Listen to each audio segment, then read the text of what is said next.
ආයිබෝවන් වාසනාවන්. ඉතින් අද ඉතාම සංවේදී වීඩියෝ එකක් තමයි මේ කරන්න යන්නේ.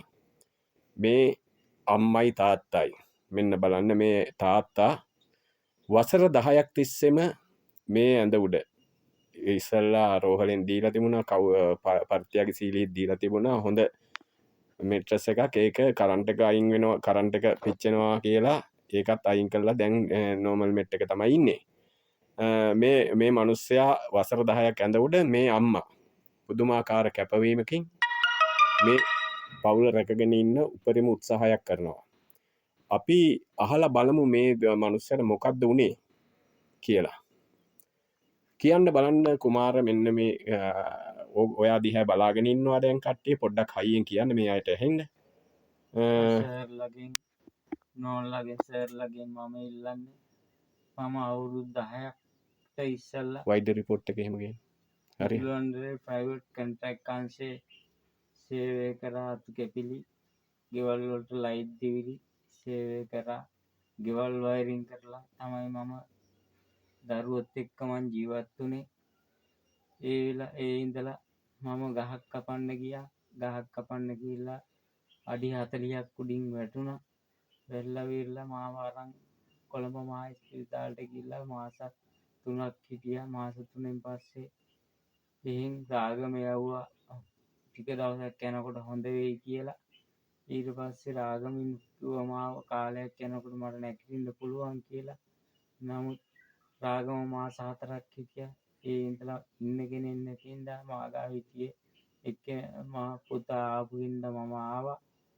ඒ ඇවිල්ලා මෙහි සිංහල බෙහෙච්චරා මේ ප්‍රේත මහත්තයන් ඊට පස්සේ යන්න දෙන්න ට්‍රීවිල් වලට ආදායමක් කිසිම සල්ලියක් නැහැ ට්‍රීවිල් වලට ගෙවන්න. ඒකින්ද මම එතන නැවතුණා. මට ආබාධික සල්ලි රුපියල් ඒ කාලේ නම් දුන්නේ රුපියල් 7000යි. දැන් නම් රුපියල් 10000ක් දෙනවා. අස්සතුන් රුපියල් 10000ක් දෙනවා. එකෙන් තමයි ජීවත් වෙන්නේ. මගේ කකුල් වල පවා දැන් තුනටි කට්ටමේ සෑම තැනකම මගේ තුවාල දාලා තියෙනවා. පොඩි ඒවා එහෙම නෙමෙයි. රුපියල් 2කටත් වැඩි ලොකු තුවාල වගේක් දාලා මම සෑහෙන දුකින් ඉන්නේ. මට බෙහෙත් ටික ගන්නවත් වච්චමක් නැහැ. කාස්ටර් රෝලක්වත් ගන්න මට වච්චමක් නැහැ. තියෙන එකෙන් තමයි මම ජීවත් වෙන්නේ. කන්න බොන්නේ මට සෑහෙන ගොඩාක් දෙනෙක් මට උදව් කරනවා. පහේ ටික එහෙම ගෙනත් දෙන්න උදව් කරා. දැන් ඒකෙල්ලුත් මට පොඩ්ඩක් බ්‍රේක් වෙලා තියෙන. ඒගොල්ලන්ටත් ඉතින් වච්චමක් නැහැ. හැමදාම මට කරන්නේ. මම ඒ තරම් අසරණ වෙලා ඉන්නේ. මගේ දරුවයි පවුල්ටයි කිසිම දෙයක් කරගන්න දෙන්නේ නැහැ. දුව ඉස්කෝලේ 7 පවුල්ටත් අතපය හිරි වැටෙනවා. හතිය තියෙනවා. ජොබ් එකක් කරගන්න පොඩ්ඩක් අමාරුයි. ඒකින්ද මට පුළුවන්කමක් තියෙනවා. මට සෑම දෙනෙක්ම මට උදව් කරන්න පුළුවන් නම් මට පිට වෙනවා නම් මට ඒක තමයි කරන්න පුළුවන් එකම පින්කම. මට හැමෝගෙම මං ඉල්ලනවා මට කරන්න දෙන්න පුළුවන් ලොකු පිනක්. සෑම දෙනෙකුට මේ පින අත්වෙන්න ඕනේ. ගොඩාක් පින්. ඔක්කොම පින් ලැබේවා, වැඩි වැඩි ලැබේවා. අවස්ථා කරලා ආයිබෝවන්. ඉතින් මට කියන්න තියෙන්නේ මේ මනුස්සයා වසර 10ක් තිස්සෙම මේ විදිහට ඉන්නවා. දැන් ඇඟ පුරාම තුවාල දාලා මං හිතන්නේ අපි මම හිතන්නේ කියන්නේ මම වෛද්‍යවරයෙක් නෙමෙයි. ඉතින් සීනිද දන්නේ නැහැ මෙච්චර අසනීප වෙලා තියෙන. දැන් මෙයාට වෛද්‍යවරයෙක් ගාවටවත් යන්න බෑ. බැරි හේතුව තමයි මෙයාට ට්‍රීවිල් එකකටවත් දෙන්න සල්ලි නැහැ. ඉතින් මේ වීඩියෝ එක කවුරුම හරි වෛද්‍යවරයෙක් බලනවා නම් අනේ පුළුවන් නම් ඇවිල්ලා මේ මනුස්සයාගේ නම්බර් එකත් මම දානවා. අනේ පුළුවන් නම් මේ මනුස්සයාව පොඩ්ඩක් චෙක් කරලා බලලා උදව්වක් කරන්න පුළුවන් නම් උදව් කියන්නේ ඒක තමයි දේව උදව්ව. දෙවියන් වහන්සේගේ උදව්ව. නැත්තම් බුදුන් වහන්සේ දේශනා කරලා තියෙනවානේ අසරණයාට මේ රෝගියාට පිහිට වෙන්න. ඉතින් මේ සෑම ඔබ දෙන සාංගික දානකට වැඩිය ලොකු පිනක් මේ අයට වියලි ආහාර පාර්සලයක්. ඒ වගේම මේ අයව මාසෙකට සැරයක් හරි වෛද්‍යවරයෙක් බලනවා නම් මාසෙකට සැරයක් හරි ඇවිල්ලා මේ මිනිස්යාගේ රෝගී තත්ත්වය ගැන බලන්න පුළුවන් නම් ලොකු උදව්වක්. මේ මනුස්සයාට ට්‍රේවිල් එකකටවත් ගෙවා ගන්න රුපියලක්වත් නැහැ. ඉතින් මට දෙන්න කියලත් මං ගාවත් කිසි වත්කමක් නැහැ. ඉතින් මං ඉල්ලනවා මේ අයට උදව් කරන්න. ඔබ බලන සෑම කෙනෙකුටම පුළුවන් මේ අයට උදව් කරන්න. ඒ අපි වගේ අසරණ අය බලනවා ඇති. ඔබට මේ වීඩියෝ එක ෂෙයා කරලා හරි උදව් කරන්න පුළුවන්. ඉතින් මේකෙන් මම රුපියලක්වත් බලාපොරොත්තු වෙන්නේ නැහැ මේ වීඩියෝ එකෙන්. මේ දාන සියලුම ඩීටේල්ස් මේගොල්ලන්ගේ කටින්ම කියලා දානවා. ඒ වගේම ඊට පස්සේ මම ලියලා දාන්නම් ඒවා මේක තියෙන වීඩියෝ එකේ තියෙන ඒවා හරිද කියලාත් බලන්න. ඉතින් අම්මා මෙයාගේ නෝනා මෙයාගේ නෝනට මොනවා හරි කියන්න තියෙනවා නම් කියන්න බලන්න. මේ වීඩියෝ එක අහගෙන ඉන්නේ කට්ටිය. මහත්තයා නෝනාගේ මට කියන්න තියෙන්නේ එච්චරයි. අපි ජීවත් වෙන්නේ හරි අමාරුයි. මාසෙට ආබායිත ආදාර 10,000යි අස්සසුම 10,000 විතර හම්බෙන්නේ. ඒකෙන් ළමයි ඉස්කෝලේ යවාගෙන කාලා බීලා මේ දැන් නැඟ පුරාම තුවාල දාලා තියෙන්නේ. ගෙදර බෙහෙත් ටික දාන්නේ ෆාමසියට ගියාම බෙහෙත් එන ගණන් බෙහෙත් ගන්නෙත් හරි අමාරුයි.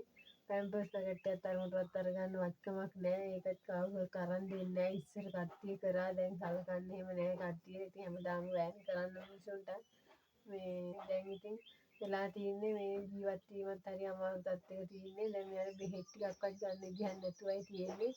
මේ අපිට පුළුවන් නම් මේ ලෙඩා කොට ගන්න කොහොම හරි බලලා මේ තුවාල වලට බෙහෙත් ටික කරගන්න පුළුවන් කෙනෙක් ඉන්නවා නම් බෙහෙත් ටික ડોක්ටර් කෙනෙක් හරි කමන්නේ ඇවිල්ලා ගෙදරට ඇවිල්ලා හරි බලලා ගේ තියන්නේ උඩ මෙයාව ගන්නත් බැරි තැනක ඉන්නේ. වාහනයකට කොට කරගන්නම් මට තනියෙන් උස්සලා ගන්නත් බෑ. කෙනෙක් අඬ ගහ ගන්න කෙනෙකුත් නැහැ. කෙනෙක් එන්නේත් නැහැ. තුවාලත් ඇති නිසා අල්ලන්න කරන්න. ඉතින් ඒ නිසා මම ඉල්ලන්නේ ඔබතුමන්ලාගෙන් පුළුවන් කෙනෙක් ඉන්නවා නම් අපිට ජීවත් වෙන්න උදව් උපකාරයක් වෙලා මෙයාගේ මේ අසනීප තත්ත්වය ගැන පොඩ්ඩක් බලන්න කියලා. අපි මේ වෛද්‍ය සාතික පෙන්වන්නකො. මේ ස්ට්‍රේ කාඩ් එහෙම නැතුව ඇති මෙයාගේනේ. ස්ට්‍රේ කාඩ් තිබුණේ සවුත් වෙලානේ. ස්ට්‍රේ කාඩ් සවුත් වෙලා.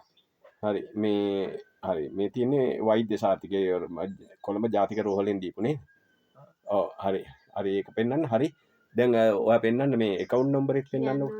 නායකයෝනේ වෛද්‍ය ස්ට්‍රේ කාඩ් සවුත් වෙලා තියෙනවා. ඔව් මේ අය ඉන්න නිවස නායත් යන්න පටන් අරගෙන තියෙනවා. මේක අනාරක්ෂිත ඉඩමක තමයි මේගොල්ලෝ ජීවත් වෙන්නේ. හදිස්සියකදී නාය ගියොත් එහෙම මේ මිනිස්සයාට යන්න එන්න තැනක් යන්න එන්නවත් බෑ. උස්සගෙන දුවන්නවත් කෙනෙක් නෑ. කවුරුවත් උස්සගෙන දුව ඉන්නේ යනවනේ. ඒ මිනිස්සු ඔක්කොම දුවනවනේ අහලපාල මිනිස්සු.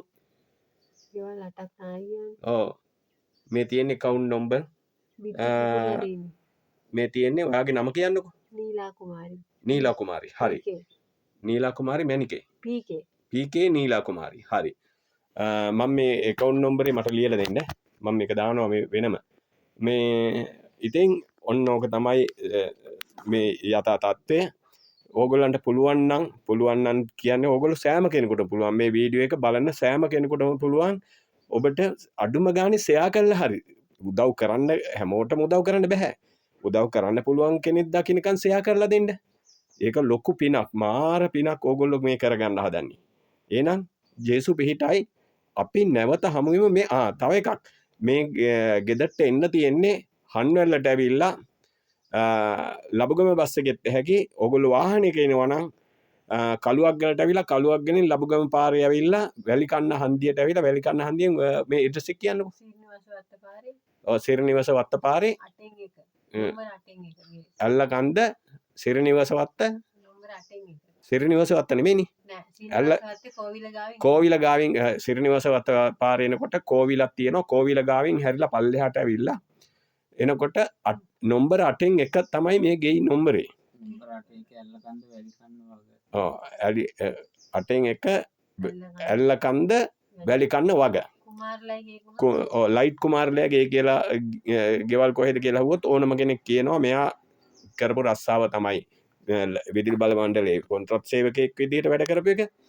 ලයිට් කුමාරගේ ගෙදර කොහෙත් තියෙන කියලා ඇහුවොත් ඕගොල්ලන්ට එන්න පුළුවන්. ඒ වගේම මේ ලෙඩාව ඕගොල්ලන්ට S2 බලලා කරන උදව්වක් කරන්නත් පුළුවන්. එහෙනම් ජේසු පීටයි ලොකු පිනක් ඔබ මේ කරගන්න හදන්නේ.